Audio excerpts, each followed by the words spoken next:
Agora são 8h07. Vamos falar sobre o levantamento que mostra que indígenas isolados são os mais vulneráveis durante as queimadas na Amazônia. O nosso contato agora é com o Tiago Moreira, ele que é pesquisador do Programa de Monitoramento de Áreas Protegidas do ISA, Instituto Socioambiental. Olá, Tiago, bom dia. Bom dia. Bom, Tiago, explica para a gente, né, dessa questão dos povos isolados que estão aí mais vulneráveis, né? Qual a situação deles? Quais são esses povos? Tiago Moreira, que é antropólogo. Vamos lá, Tiago.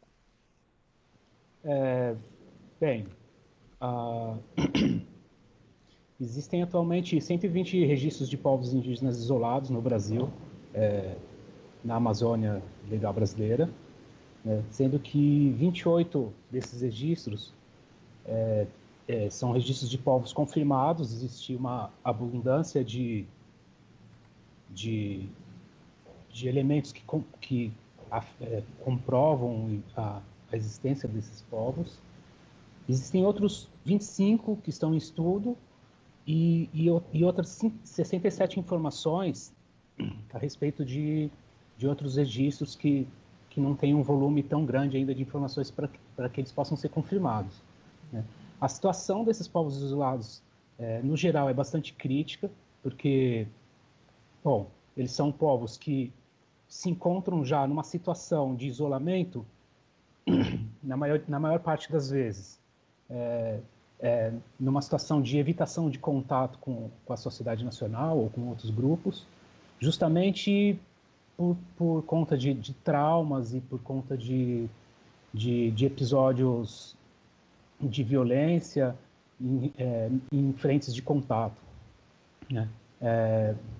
Boa parte desses registros, eles estão no extremo oeste da Amazônia, na região do Vale do Javari, na fronteira do Brasil com o Peru, no estado do Acre. Mas mesmo nesses lugares onde a floresta, onde a presença das frentes de expansão ela não é tão forte, né? Mesmo nesses lugares, esses povos estão super vulneráveis, estão convivendo com pressões muito grandes de madeireiros, de caçadores, de garimpeiros, pessoas que querem fazer prospecção nos territórios desses povos. E durante o episódio que aconteceu esse ano das queimadas, desse volume grande de queimadas, boa parte dos povos indígenas isolados que vivem nas áreas do leste da Amazônia sofreram bastante e ficaram sob bastante risco, porque nessas áreas o território deles é bastante reduzido e isolado, né? São verdadeiras ilhas de floresta, né, em meio a essas frentes de expansão. Então eles têm que conviver com madeireiros, têm que conviver com estradas, com ferrovias que pressionam esses territórios, e as queimadas vieram como um componente a mais no estreitamento desse território que já é bastante pequeno, complicando ainda mais a situação desses povos que estão numa situação de evitação de contato com a sociedade nacional. Exato. Inclusive o ISA editou agora o livro, né, Cercos e Resistências, que fala sobre isso também, não é isso? Isso. Bom, então para o livro a gente fez um levantamento a respeito esses 120 registros de povos indígenas isolados, né? E a gente está falando de 120 registros, a maior parte deles são registros oficiais que fazem parte do banco de dados da FUNAI, né? E a gente levantou as diversas pressões que esses registros têm, né? Essas ocorrências de povos isolados, né? Não dá muito bem para falar quais são esses povos, qual é a etnia, que língua eles falam, né? É muito difícil precisar isso, porque, de fato, assim, são povos que estão vivendo essa situação de isolamento, né? Então, sabe-se muito pouco sobre eles, além do que os vestígios materiais que eles vão deixando podem apontar para a gente, ou as conexões que a gente pode fazer, mas é tudo, vamos dizer assim, é tudo hipotético, né? Então, se eu encontro um padrão de flecha, um padrão de cestaria, de pintura, né? né? Mas, diga-se de passagem, esses povos têm uma cultura material bastante reduzida por essa situação de isolamento. A situação de isolamento leva esses povos a abrirem mão de cestaria, cerâmica, e ter uma bagagem reduzida, vamos dizer assim, né? Mesmo o abandono da agricultura é uma coisa bastante comum para vários deles, né? Mas em relação a esses 120 registros, né, todos eles, com raríssimas exceções, estão sob forte pressão, né? Então, para você ter uma ideia, existem 56 obras de infraestrutura em operação, né, que são rodovias, hidrelétricas, ferrovias, linhas de transmissão. Então, são 56 obras pressionam 50 territórios onde esses povos vivem. Então, é quase a metade, né? Mas, se não bastasse as obras, esses territórios eles também convivem com outros tipos de pressão, como madeireiros, garimpeiros, grileiros, né? Pessoas tentando se apropriar dessas áreas, né? Com essa noção de que se trata de terras de ninguém, terras sem dono, né? Que, na verdade, no fundo, são áreas públicas, né? Então, de 86 territórios com presença de grupos isolados, a maior parte deles tem algum tipo de pressão relacionado a isso. Então, a garimpo, a exploração ilegal de madeira.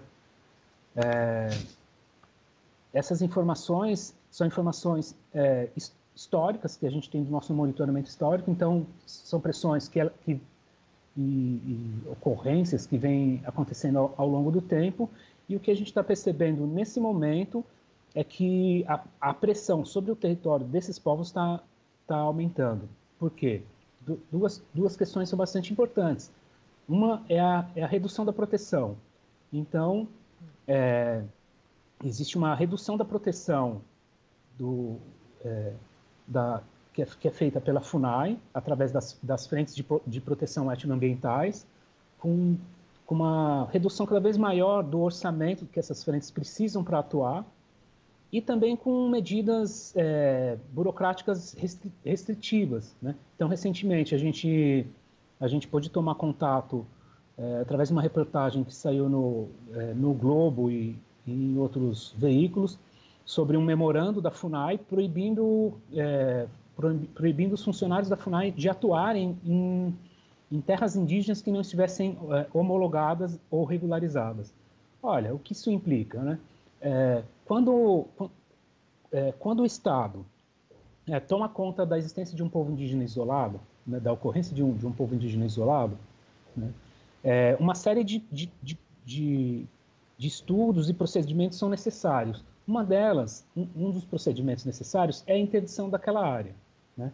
Então, imediatamente, aquela área ela é interditada, né? Então, ela fica proibido o ingresso ali de pessoas não autorizadas, de atividades econômicas, tudo para que se possa preservar esse povo que está ali e que está nessa situação de isolamento voluntário, né? Quando uma terra está interditada, ela ainda não é uma terra homologada, né? Ela ainda é uma terra que precisa ser estudada, que precisa ter um estudo, precisa ter um laudo antropológico que possa subsidiar a demarcação dela, e a homologação e a regularização de fato. Quando você tem um memorando da FUNAI que proíbe as pessoas de ingresso, o pessoal da FUNAI de ingresso e de atuação nessas áreas, você cria um problema, porque essas áreas são áreas que precisam de uma vigilância, de uma fiscalização permanente, né? Então, a gente acredita que isso possa vir a colocar os povos indígenas isolados numa situação ainda maior de vulnerabilidade.